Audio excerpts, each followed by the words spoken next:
South Carolina is recognized for 5 minutes. Thank you, Mr. Speaker. The issue in this case actually implicates the very existence of the House. The law is the reason we exist. We do not exist to pass ideas or to pass suggestions. We make law with the corresponding expectation that that law will be enforced, respected, and executed. And we do so because the law is the thread that holds the tapestry of this country together. It is the most unifying, equalizing force that we have. It makes the rich respect the poor. It allows the powerless to challenge the powerful, and attempts to undermine the law, Mr. Speaker, regardless of motivation, are detrimental to the social order. In 2014, President Obama declared unilaterally that almost 5 million unlawful immigrants would receive deferred action under some tortured definition of prosecutorial discretion. I can't help but note the word discretion means sometimes you say yes and sometimes you say no, but of course, the administration has never said no. The court found not a single time has the administration said no, so that's not prosecutorial discretion, Mr. Speaker. That's lawlessness. And you may like what the president did. I take it from some of the speakers that they do, and you may actually wish what the president did was actually law. You may wish, Mr. Speaker, you may wish that when Democrats controlled the House, the Senate, and the White House for 2 years, that they had lifted a finger to do a single solitary thing about what they're talking about this morning. You may wish that. You may wish that all these grandiose policies that we are talking about this morning on the other side, that they'd cared enough about to actually make law when they had a chance, but they did not. And they know now that one person doesn't make the law in a republic. You may want to live in a country where one person makes the law, but that would not be this country. You would have to look for another one. And the president knows this because more than 20 times, Mr. Speaker, he said he could not do the very thing that he eventually did. His power didn't change. The law didn't change. The politics is all that changed, and we should have seen this coming, Mr. Speaker. He warned us on this very floor. He warned us that he didn't need the people's house. He said he'd do it with or without Congress, and many of you cheered when he said that. Many of you cheered because you benefit from the non-enforcement of the law today. But tomorrow will be different. Tomorrow is coming, and tomorrow will be different. Tomorrow you will cry out for the enforcement of the law. Tomorrow you will want others to follow the law. We are here, Mr. Speaker, because this administration violated one law in its haste to allow others to violate yet another law. The administration lost, and then they appealed. So here we are before the Supreme Court. For 10 years, Mr. Speaker, Congress has let the executive branch engage in constitutional adverse possession. Today it's immigration. Tomorrow it will be some other law. And one day, I say to my friends on the other side of the aisle, one day your party may not control the gears of enforcement. One day a Republican president might decide that he or she doesn't like a law and is going to ignore it and fail to enforce it. For more than 2 centuries, Mr. Speaker, the law has been more important than any political issue. It's been more important than any election. It's been more important, frankly, than any one of us. It binds us together and it embodies the virtues that we cherish, like fairness and equality and justice and mercy. And we symbolize our devotion to the law with this blindfolded woman holding a set of scales and a sword. And that blindfold keeps her focus on the law. But I want you to understand this, Mr. Speaker. Once that blindfold slips off, it's gone forever. You can want to put it back on, but it is gone together because once you weaken the law, good luck putting it back together. So once you decide that some laws are worth enforcing and some are not, once you decide that some laws are worth following and others are not, you've weakened this thing we call the law, and you have weakened it forever. Let me just tell you this. I'll say this, Mr. Speaker. It doesn't take any courage to follow a law you like. That doesn't take any courage. Following a law you like? What takes courage, which makes us different, is we follow laws even that we don't like. And then we strive to change them legally. That is the power and the fragility of the law. But once it is abandoned, it is weakened in the eyes of those who expect to follow it. I'll say this, Mr. Speaker, in conclusion. In the oath of citizenship that we require new citizens to take, could I have 45 more seconds? 2 minutes. The gentleman is recognized for 2 minutes. Thank you, Mr. Speaker. In the oath of citizenship that we require new citizens to take, and I'm sure the Speaker already knows this, and perhaps some of my colleagues on the other side may know this as well, but in that oath, it references the law 5 separate times. 5 separate references to this thing we call the law in the very oath that we want new citizens to take. 5 times in a single paragraph. Mr. Speaker, good luck explaining why new citizens should follow the law when those in power do not have to. Good luck explaining the difference between anarchy and the wholesale failure to enforce a law simply because you do not like it. Good luck stopping the next president from ignoring a law that he or she does not like. If the president can pick and choose which laws he likes, then so can the rest of us. And you have undermined the very thing that binds us together. So be careful what you do today. Tomorrow is coming. With that, I would yield back. Gentlemen, Tell me if you can tell me who the author of this quote is. Beginning with the development of a strategy, my role can be defined as helping our country to be ready for any kind of adverse public health event, including a response to any challenges the future may bring. Do you know who said that? Who? You did. That's exactly right. In Penn Medicine article. And your bio page says that you are the Secretary for Preparedness and Response, and your work has included evaluating public health preparedness, conducting 32 tabletop exercises on hypothetical crises such as smallpox, anthrax, botulism, plague, pandemic influenza. Another story on you and your career, which is an incredibly commendable career, said your job is to plan for the unthinkable. A global flu pandemic, she has a plan. A bioterror attack, she's on it.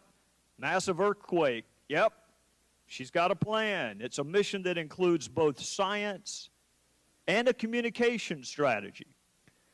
So I was sitting there, Dr. Lurie, thinking, here we have a doctor with an incredible background in medicine who also happens to have planned for crises like Ebola, whose job description also includes communication strategy. So why in the hell did the president pick a lawyer to be the Ebola czar and not you? So I appreciate your questions. Before I answer your question, can I take just one moment to clarify my answer about the quarantine question, because I think I didn't understand it fully. CDC has ample quarantine authority to do what it needs to do. I think and it's used those authorities many, many times. The proposed regulation would have refined the process we have used, but the underlying statute already gives CDC the authority that it's needed.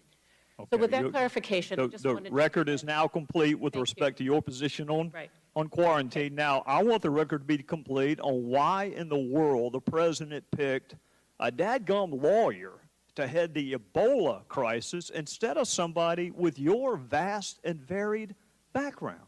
And I appreciate the vote of confidence. The role of the Ebola coordinator in the White House is a whole of government coordination role. I appreciate that, Dr. Lurie, but Mr. Klain is not a doctor. He's not an osteopath. He's not a nurse. He's not an epidemiologist. He doesn't have a background in communicable disease. He doesn't have a background in infectious disease. He doesn't have a background in West Africa. So how in the world is he the best person to be the Ebola czar and not you? And I don't want to hurt her career. I do not want to hurt Secretary Burwell's career, and I fear that I will by complimenting her. but she's an incredibly bright person. One of the more capable people I have met in the last 10 years is your boss, the Secretary of HHS. Now, we disagree, in fairness to her, on lots of policy, but she actually has a background through her work, the Gates Foundation, in global health. You're a doctor. I mean, if this were an outbreak of people who don't have wills in West Africa, or if this were an outbreak on contested elections in West Africa, then I'd say, yeah, go hire Mr. Klain. But it's not. It's a medical crisis. So why not you?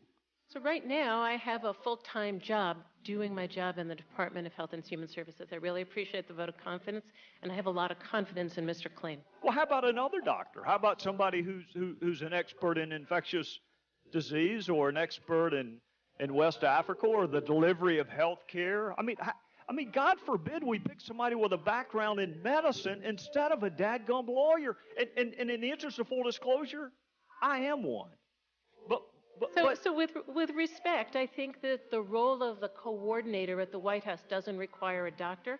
It requires somebody who is really expert at coordination and bringing the parts of government together to enhance the coordination. Well, I'm going to make you this promise, okay? And I want you to hold me to it, okay? The next time there's an opening on the Supreme Court, I want you to see whether or not the president considers a doctor or a dentist for that job. And we actually are about to have a vacancy for our Attorney General. And I want you to consider or be mindful of whether or not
So I hope I do live long enough to hold a Republican president to the exact same standard that I'm holding this one.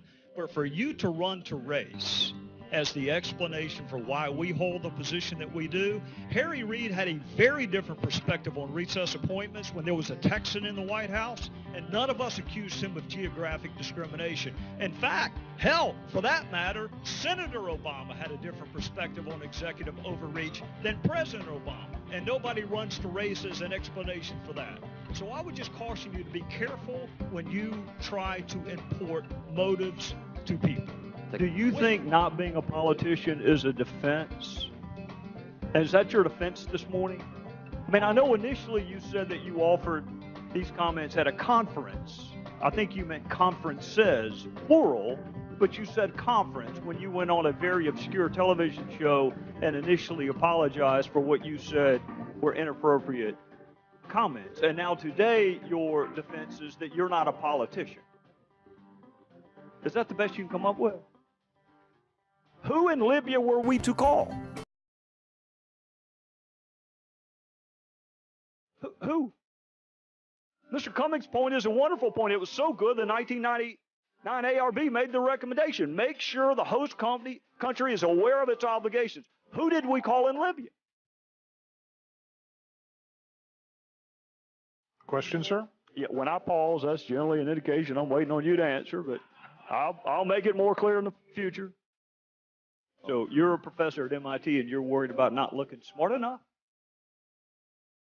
Yes. Well, you succeeded, if that was your goal. You see a trend developing here, Professor Gruber? I don't understand the question. It's a lot of stupid quotes you've made. That's the trend. And what I'm struggling with is whether your apology is because you said it or because you meant it. If it's good enough for us to ask brand new citizens to affirm their devotion to the law, is it too much to ask that the president do the same? If a president...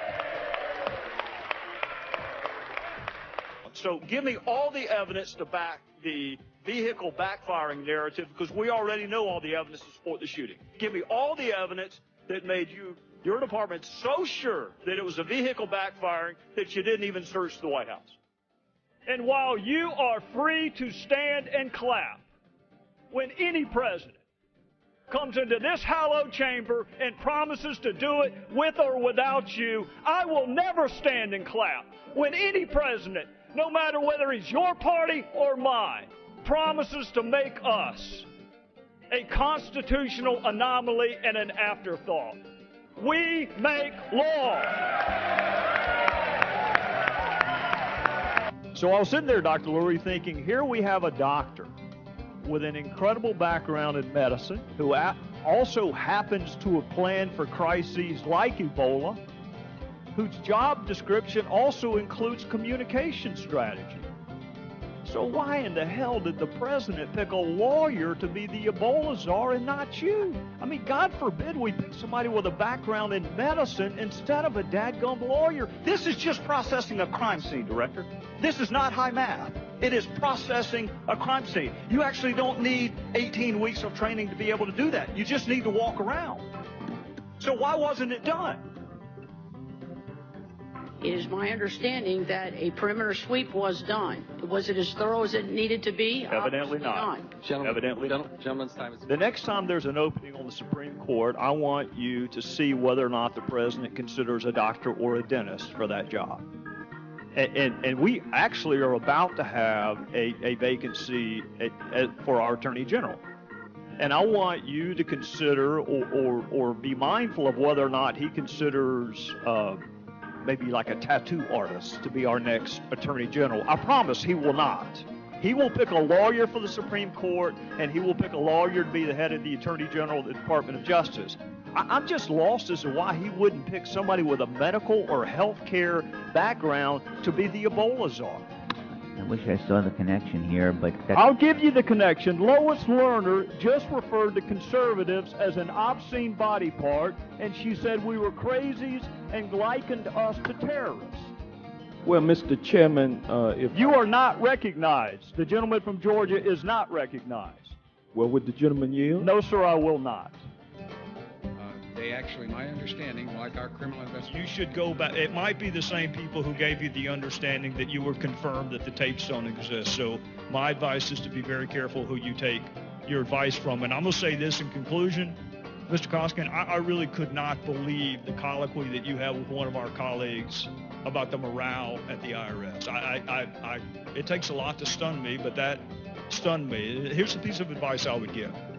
If the folks like Lois Lerner and others would have spent more time working on the backlog, more time working on their caseload, and less time targeting groups, and less time trying to overturn Supreme Court decisions they didn't agree with, maybe morale would be better, and maybe their backlogs would be lessened. Would the gentleman yield? I'd be thrilled to.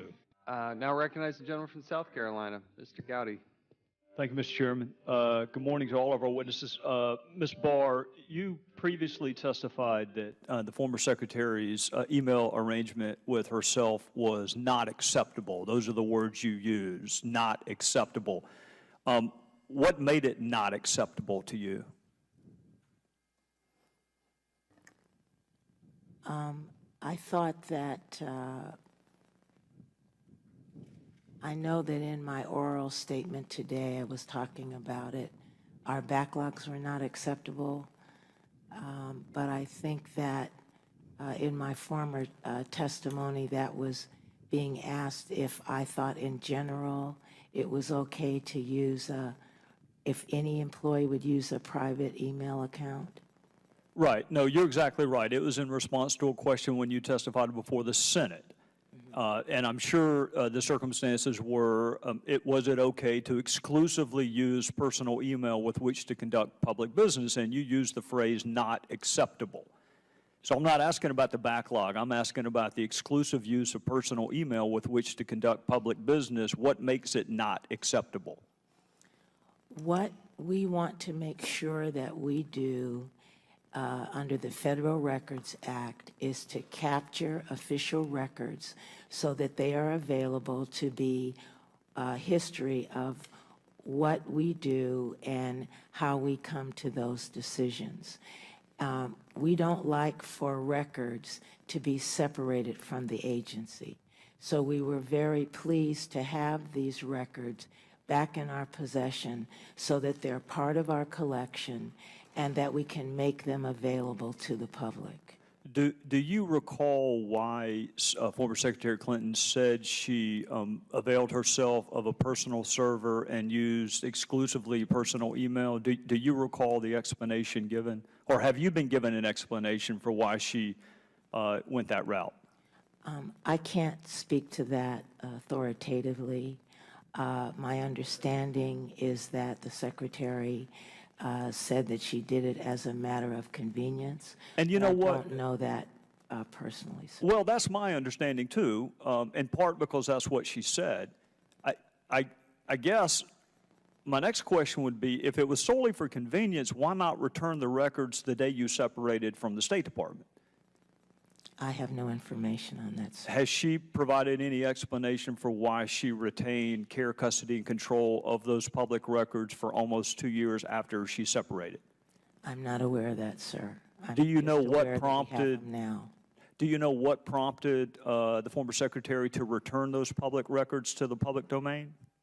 We sent a letter to Secretary Clinton as well as to Secretaries Rice, Powell, and Albright, and asked them if they had any records that they might have been generated on non-department systems that should be part of our official records. How were you able to comply with FOIA requests in that almost 2-year interim between the time you wrote the letter and the time that she retained care, custody, and control of all of those public records? Sir, emails are not the only records. Right, but it's part of the record. So if you received a FOIA request that would have included emails, how would you have been able to comply with that FOIA request, given the fact that you had neither care, custody, nor control of those records? Well, we would still search all of our records, and we would still look at things like cables, decision memos, other types of documents that we keep to provide a record of what we do, agendas. So you would have given what you had, but you would have made no representation that what you provided was complete, because necessarily it could not have been complete because you didn't have the full panoply of public records. Well, we always look at what we have, sir. Right. You can't give it if you don't have it, which then raises the next question I have. I was listening to my friend from Maryland and my friend from Virginia make note of the fact that the former secretary did return emails. What guarantee can you give my fellow citizens that what you have now is the complete public record? Have you been through all of her records to determine what's public and what's private? We are processing them now, and I know we have not completed our review. You're processing what was originally on the server, or are you processing what she provided to you? We are processing what she provided to us. Do you know what mechanism she would have gone through to determine herself what was public record and what was private, or what may have been a mixed use? Do you know who made that initial determination for the former secretary? She has told us that she erred on the side of inclusion. Did she tell you that she personally reviewed all of the emails, or did she retain counsel to do so? I'm not aware of whether she personally did it or if she retained counsel. Well, I thank you for answering my questions. I am over time. Suffice it to say, I have a number of additional questions in this area, and perhaps at some point I'll be able to ask them to you. But thank you. Just for a moment. I'm out of time, but if the chairman says I'm not, then I'm not. Just one question. Ms. Barr, what emails are you processing for Secretary Powell, Secretary, and Secretary Rice? You said you're processing emails. Oh, for Clinton.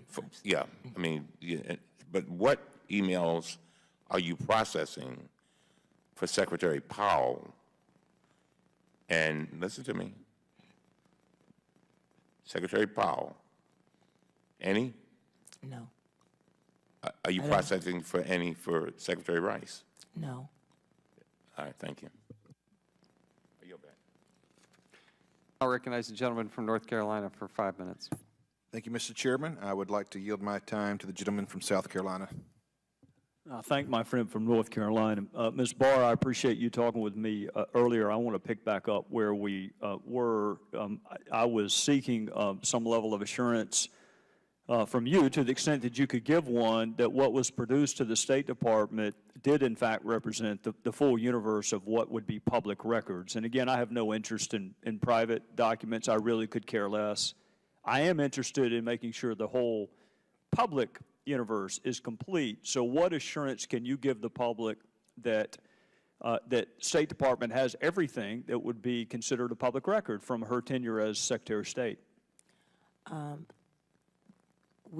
She has assured us that she gave us everything she had, and like we do with other federal employees, we have to depend on them to provide that information to us. So we have the documents, and you know, we've accepted her assurance that she's given us everything that she had that should be a part of our official records.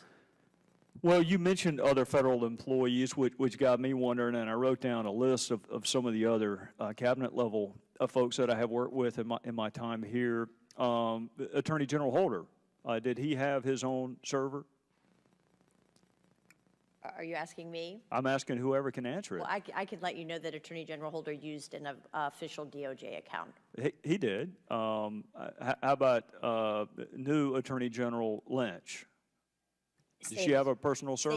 Same as well. She's using an official DOJ account. What about President Obama? Is there any indication? Because if you're going to pursue the theory of convenience, I can't really imagine a busier person on the globe than President Obama. Did he have his own personal server? Ms. Barr? I have no knowledge.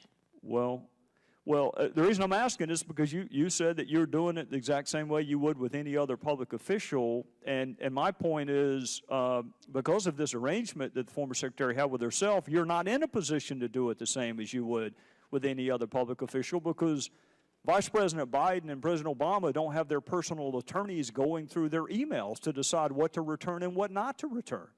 I assume in your position is an apolitical, non-political, unbiased position. Am I correct in that assumption? Yes, sir.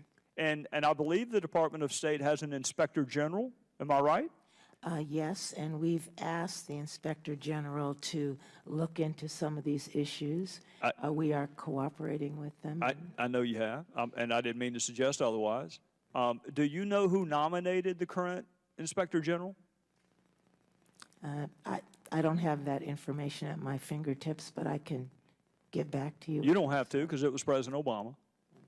Do you know who controlled the Senate when he was confirmed? Do you know what the vote was? It was unanimous. No, I knew you were going to give me that information. It was unanimous. Those may be the only questions I can answer today, but I do know the answer to those two. President Obama nominated the current Inspector General, and he was unanimously confirmed by a Senate controlled at the time by Democrats, which makes me think that he, like you, is a neutral, detached arbiter who is solely interested in separating what should be in the public domain from what should be purely personal. So why not let the Inspector General look at all the records just to make absolutely sure, and that way we're not in a position of having to take someone's lawyer's word for it. Why not do that? Well, it was my understanding that, you're talking about the email collection, not the entire process? No, I'm talking about, I mean, you have been put in the position of having to take a lawyer's word that you have all the public records. And perhaps it's just the cynicism of actually being a lawyer. I'm just wondering who with a fiduciary duty to the public can make sure that the public record is complete. Instead of the former secretary hiring an attorney to do it, why can't the attorney that works for all of us? Why can't the Inspector General do it? So you're asking me, why can't the Inspector General make the determination of whether we received all of the emails? Yes. I really can't speculate on that. Well, I'm out of time. Hopefully I'll get some more time, and we can speculate together after that. I'll yield back to the chairman. Brett, did you hear the president say there was not a smidgen of corruption? I've heard that he said that, yes, sir. Ms. Garrison, did you hear the president say there was not a smidgen of corruption? And let me just translate that, because smidgen's not a legal term. I assume he meant scintilla, and I assume he meant criminality instead of corruption. How was he able to make that conclusion? Neither of you have been interviewed by the Bureau, have you? No, sir. And according to Mr. Sekulow, of his 41 clients, 3 have been interviewed, or 3 were asked to be interviewed. Right. Not interviewed yet. Okay. 0 of 41 have actually been interviewed. Correct. All right. So the president says there's not a smidgen of criminality or corruption. Do either of you remember seeing a witness named Lois Lerner sitting at the very table y'all are sitting at? Do you remember her invoking her Fifth Amendment privilege, the same privilege that she targeted some of your groups for trying to educate people about? Some of your groups just want to simply educate people about the Constitution, the one that she availed herself of the very second she was exposed to criminal investigation. So how can the president say there's not a smidgen of criminality when Lois Lerner invoked the Fifth Amendment? 41 witnesses haven't been interviewed, including the 2 that are here right now. How can he possibly draw that conclusion? Good question. I wish one of the colleagues on the other side of the aisle would ask the president how in the world he concluded no criminality when Lois Lerner sat in front of them and invoked her privilege against criminality. How do you square that? I understand why she invoked her Fifth Amendment privilege. I don't understand why in the hell the President of the United States would prejudge an investigation I don't either. before any of your clients were interviewed, before either of these 2 victims, and I know you don't like that word, but I'm using it in the criminal sense of the word, before either of these 2 victims were interviewed. He has gone on national television. He has prejudged the investigation, and in my judgment has compromised the Department of